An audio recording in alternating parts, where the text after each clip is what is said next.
Para nos ajudar a entender a obra de Eugênio O'Neill, convidamos mais uma vez a Maria Silvia Betti, que é pesquisadora do teatro norte-americano, moderno e contemporâneo, e professora lá do Departamento de Letras Modernas da Faculdade de Filosofia, Letras e Ciências Humanas da USP. Professora, obrigado mais uma vez por vir até aqui. Você já veio aqui falar sobre um bonde chamado Desejo, né? Quem quiser estar lá no YouTube para assistir essa sua conversa. E agora, Eugênio O'Neill, né, que é um contemporâneo do Tennessee Williams, né, que a senhora veio aqui explicar para a gente. Vamos começar falando um pouco sobre a vida dele. Aliás, essa peça de teatro é uma peça autobiográfica. Ele fala bastante sobre a vida dele aqui, mas não é bem a vida dele, né? Vamos tentar primeiro entender o que foi realmente a vida dele, o que ele estudou, que época que ele nasceu. Conta para a gente, professora. O Eugene O'Neill nasceu em 1888, filho de pai ator profissional, James O'Neill, e de mãe que originalmente aspirava a uma carreira de pianista, de concertista, e essa carreira acabou não se concretizando em função do casamento. Família de origem irlandesa, portanto católica, num contexto protestante, como os Estados Unidos, e o fato de ter sido filho de pai ator foi muito importante para o O'Neill, porque o O'Neill cresceu em contato com o teatro profissional, o teatro de repertório, e ele conhecia profundamente os mecanismos do teatro do qual se vivia profissionalmente. Quando você fala teatro de repertório, é aquele teatro que a companhia tem lá 2, 3, 4 peças, é isso? Exatamente. O pai do O'Neill, James O'Neill, ele se notabilizou pelo fato de ter feito o papel do protagonista na adaptação teatral de O Conde de Monte Cristo, e ele, que aspirava a se tornar um ator shakespeariano, com uma carreira com um sentido completamente diferente, ele acaba sendo praticamente marcado por esse papel. Ele representou cerca de 3.000 vezes esse papel. E ele viajava em turnês pelo país inteiro. Isso marcou bastante a família do O'Neill, porque a esposa, mãe do O'Neill, acompanhava o marido, e os filhos, o O'Neill inclusive, também estudaram em colégios internos por conta disso. Eles ficaram internados e os pais viajando, é isso? Os pais, o pai viajando em turnê e a mãe o acompanhava, embora a mãe não tivesse nenhuma afinidade com a vida teatral, com o mundo teatral. O O'Neill, na sua entrada na idade adulta, ele vai ter uma curta passagem pela Universidade de Princeton, que é uma universidade de elite dos Estados Unidos, da qual ele acaba sendo expulso num episódio de, enfim, consta que ele atirou uma garrafa na vidraça do então reitor da universidade, que viria a ser o presidente Woodrow Wilson. Na sequência, no início da idade adulta do O'Neill, ele vai ter um período particularmente marcante para ele de vida marítima. Ele se engaja na marinha mercante, viaja pela América Central, pela América do Sul, passa alguns anos em contato com estivadores, marinheiros, foguistas, e quando ele volta para os Estados Unidos, ele viria a utilizar o conhecimento profundo que ele desenvolve desse patamar da vida do trabalho em peças, em um ato que ele escreve, que são o início do trabalho dele como dramaturgo. São as chamadas peças do ciclo do mar. Ele também, nessas peças do ciclo do mar, ele utiliza profundamente elementos da vida de trabalho dele, daquilo que ele aprendeu em contato com os companheiros. Só me explica uma coisa, ele foi para o mar para fugir do teatro? Tem essa explicação? Porque se ele estava lá dentro do teatro... Ele estava dentro do teatro e não estava, porque ele ainda não estava ligado ao teatro. Quer dizer, a presença do teatro estava na vida dele a partir da figura paterna. E o O'Neill, esses anos de vida no mar foram profundamente marcantes para ele, porque nas peças que ele escreve no início da carreira, as chamadas peças do ciclo do mar, ele dá voz a personagens que não tinham até então sido trabalhados dramaturgicamente, não tinham tido figuração dramatúrgica em trabalhos até aquele momento. Marinheiro, faxineiro, Marinheiros, foguistas, estivadores, as prostitutas.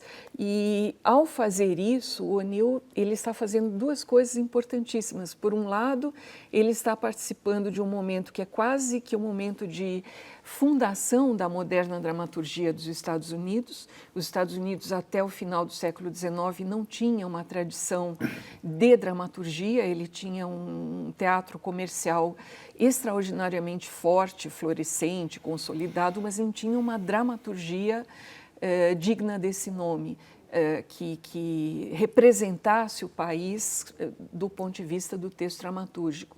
E essas peças vão ter uma grande importância nesse sentido, muito embora depois, na sequência da carreira do O'Neill, elas não tenham merecido a devida atenção da crítica. Mas hoje já tem, né? Hoje tem mais do que já tiveram, inclusive por conta de encenações recentes. Nós tivemos aqui no Brasil, alguns anos atrás, a encenação de um conjunto de 4 peças do ciclo do mar do O'Neill, pela Companhia Tripital, com direção do André Garoli.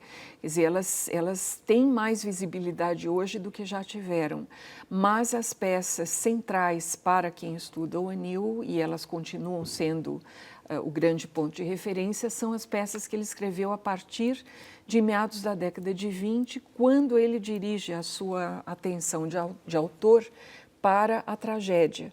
E ele passa a perseguir o objetivo de escrever na forma da tragédia, fazendo tragédias no contexto americano. Ele já tinha, nessa época do mar, do ciclo do mar, essa coisa do teatro psicológico? Já era assim o trabalho dele? Não na medida em que isso vai se configurar na peça da qual nós vamos tratar, é a Longa Jornada. As peças do ciclo do mar, por serem peças em um ato, elas funcionam para a dramaturgia da mesma forma que o conto funciona para o romance na ficção. Então, elas têm, sim, possibilidades de verticalização psicológica, mas elas trabalham principalmente com a figuração de aspectos da sociedade norte-americana, do mundo do trabalho, e é muito interessante que o O'Neill flagra aspectos do processo quase que de trabalho escravo no contexto da vida marítima, que são extremamente reveladores, inclusive historicamente falando. Bom, então depois desse ciclo do mar, ele continua a escrever, ele vai escrever, mas ele ganha o Nobel em 1936, o Nobel de Literatura. Mas ele teve vários prêmios Pulitzer. Quais foram esses premiados, fora a que a gente vai falar, que é o Longa Jornada, recebeu um Pulitzer, né? Ele ganhou um prêmio Pulitzer, ele ganha póstumamente, né? Póstumamente? Póstumamente, pela Longa Jornada.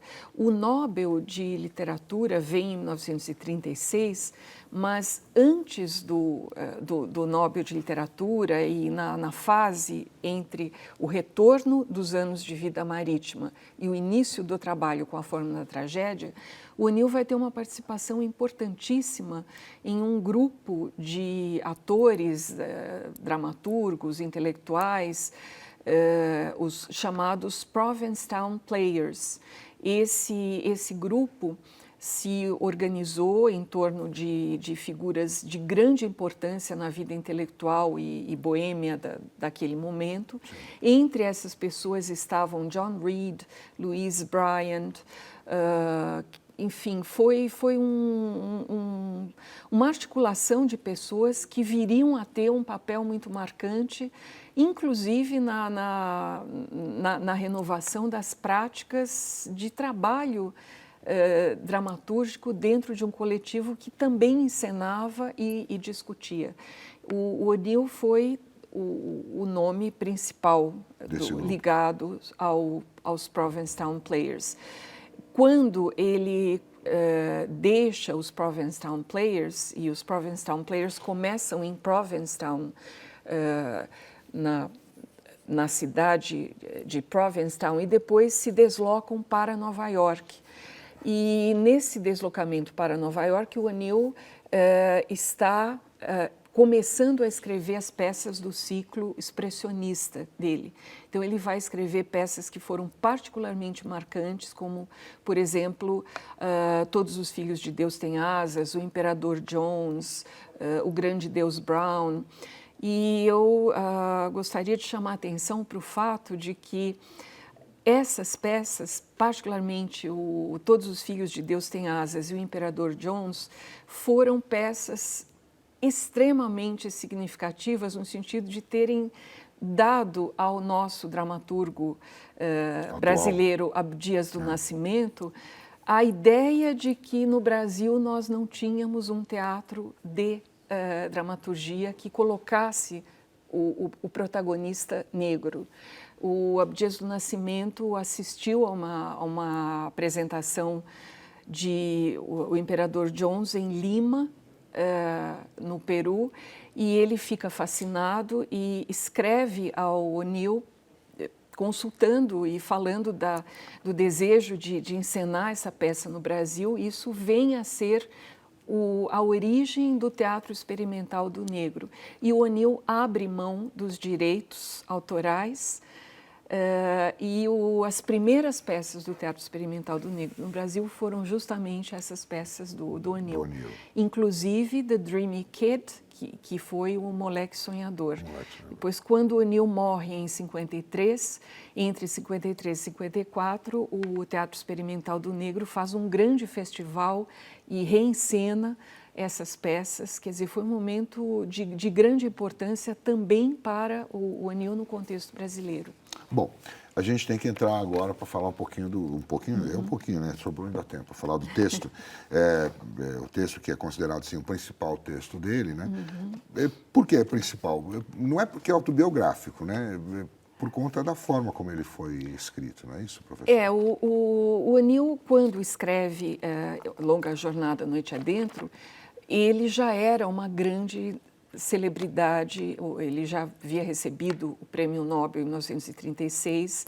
O Prêmio Nobel estava associado particularmente à trilogia O Luto Cai Bem a Electra, Morning Becomes Electra. Agora, quando ele começa a escrever A Longa Jornada Noite Adentro, em 1939, ele faz uma espécie de súmula da vida dele, da vida da família dele, em forma dramatúrgica.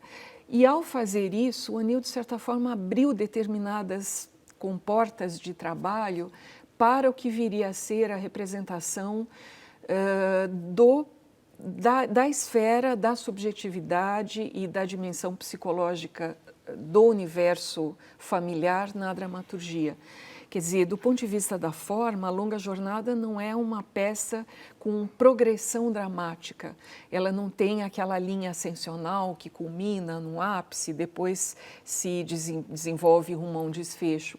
Ela é uma peça que verticaliza, que aprofunda o mergulho em uma série de questões longamente represadas daquele universo familiar, composto pelo pai, no caso da peça, James Tyrone, a mãe, Mary Tyrone, e os dois filhos, Jamie, o mais velho, e na peça, o Edmund, o mais novo. Ao projetar a vida da sua família dramaturgicamente na peça, o O'Neill, ele dá o nome do irmão do meio falecido ao personagem do irmão mais novo na peça. Que seria ele próprio. Seria ele próprio. Quer dizer, então, foram 3 filhos, entre o primeiro, James, e o mais novo, Eugene. O casal teve um filho que morreu, que foi o Edmund. Na peça, o O'Neill dá o nome do filho falecido ao ele dá o nome dele ao filho falecido. Né? A peça aprofunda uma série de questões nesse mundo que é ao mesmo tempo muito fincado na afetividade, na relação intensa de preocupação que esses membros da família têm uns com os outros. Né? E essa preocupação tem uma série de razões. No caso da mãe, ela tinha uma história de dependência de morfina em consequência da prescrição médica que lhe foi feita quando ela teve o terceiro filho. E ela acaba desenvolvendo uma dependência. É claro que ela procura dissimular essa dependência do marido, do filho, mas essa dissimulação não é possível. E assim como outras questões desse universo familiar, ela acaba sendo longa e angustiosamente visível para todos.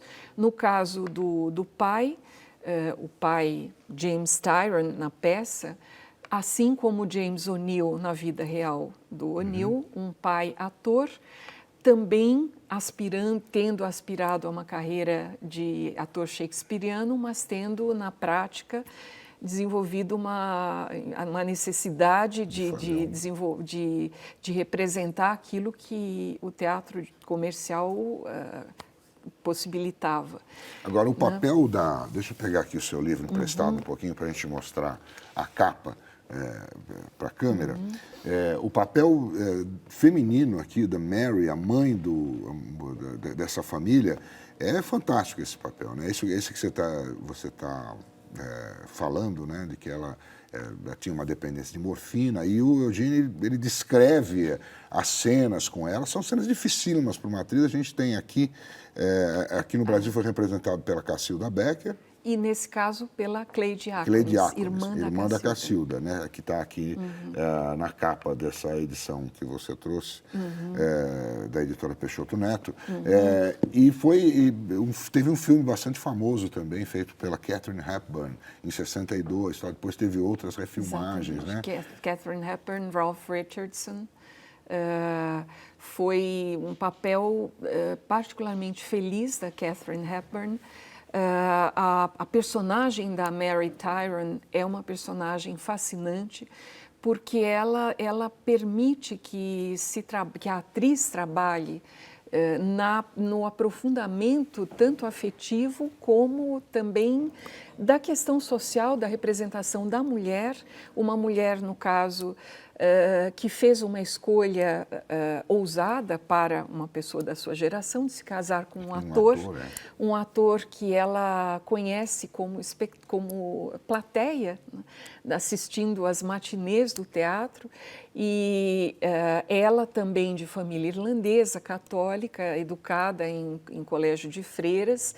E esse casamento só é consentido pela família mediante a promessa do pai, sogro do James Tyron, de que aquele genro ator haveria de proporcionar o sustento condigno da família. Né? Na peça, uma das questões mais marcantes é a grande preocupação do James Tyron com a compra de propriedades, com o sustento da família.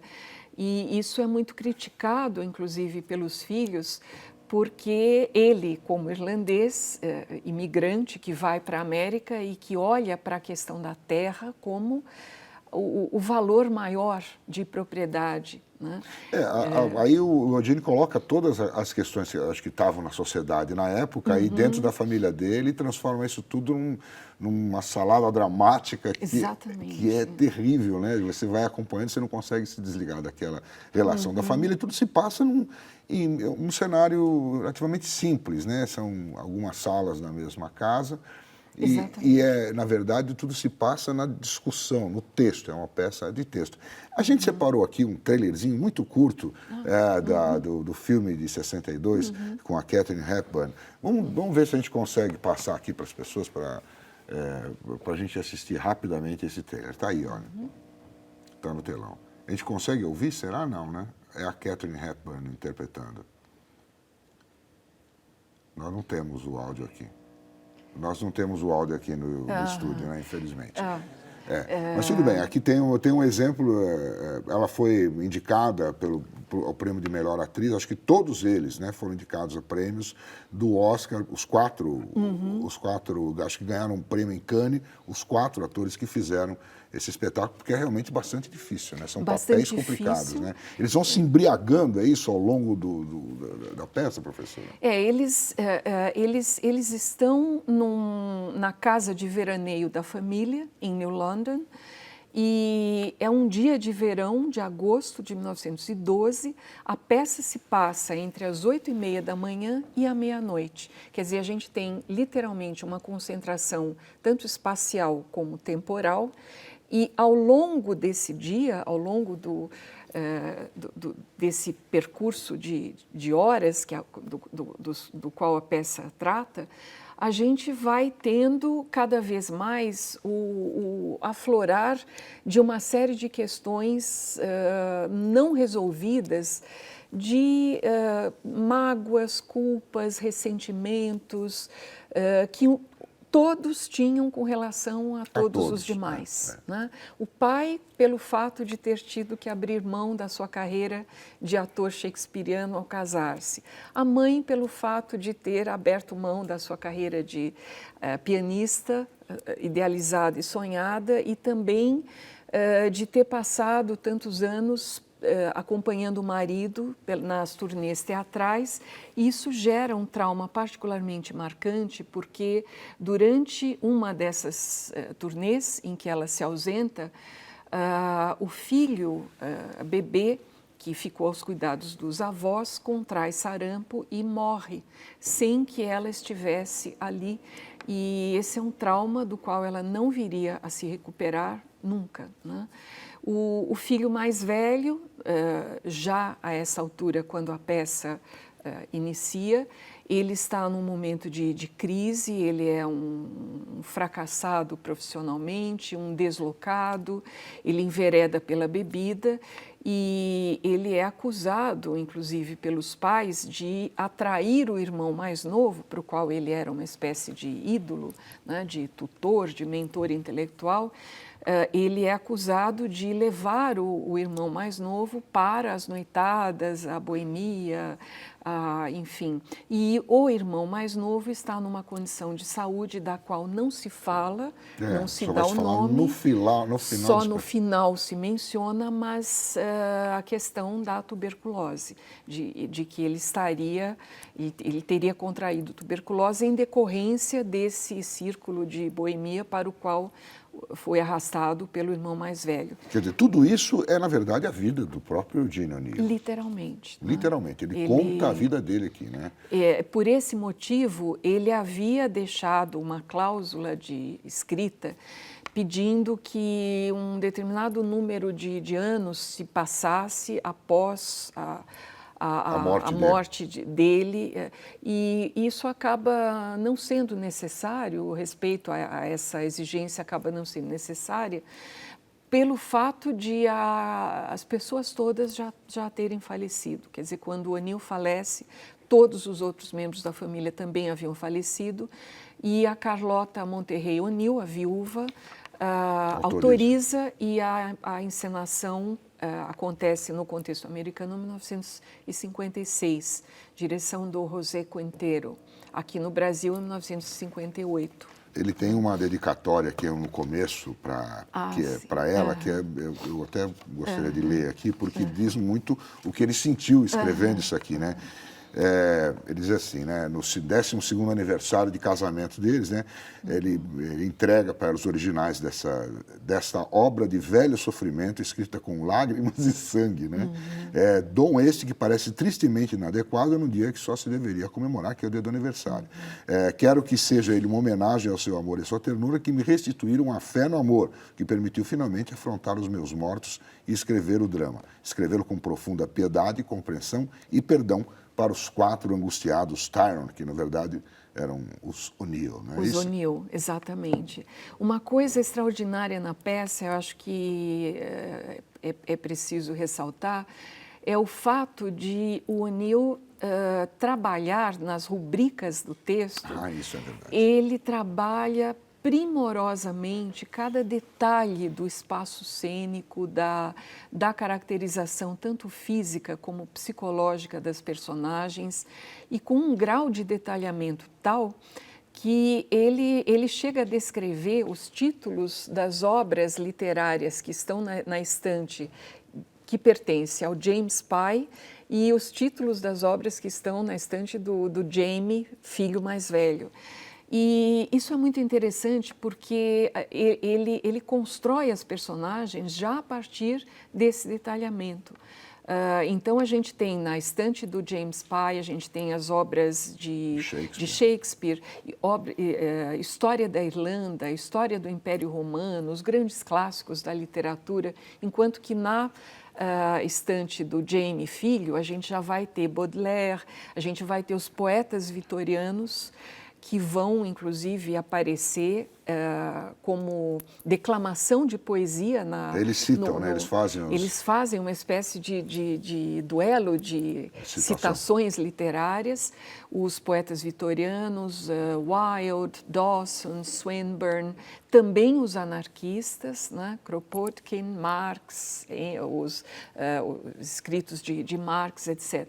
Quer dizer, então, o O'Neill é primoroso nesse sentido, né? Cada detalhe é construído. Inclusive, as personagens, ele descreve nariz, boca. Eu acho que é difícil, inclusive, caracterizar, pegar um ator, uma atriz com as características que ele coloca, porque ele estava, na verdade, o texto ele estava descrevendo a própria família. Exatamente. Ele descreve de forma muito característica, no fundo, a Irlanda, a presença dos traços irlandeses nessa família, né? Esses traços irlandeses de pai e mãe, né? Tanto a família da Mary como do James, e tanto fisicamente como pelo padrão de reações, pela história de vida.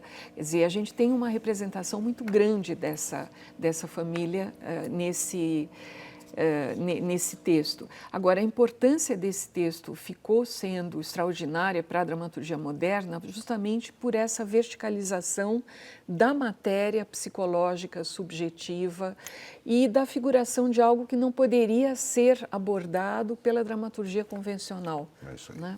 Bom, professor, nosso tempo terminou. Está aqui, então, a dica para ler e reler Longa Jornada à Noite Adentro. Tem várias leituras aqui que podem ser feitas desse texto, e é um texto belíssimo. Obrigado por sua presença aqui, por falar um pouquinho do Eugênio O'Neill e desse espetáculo tão bonito. Até a próxima. Obrigada.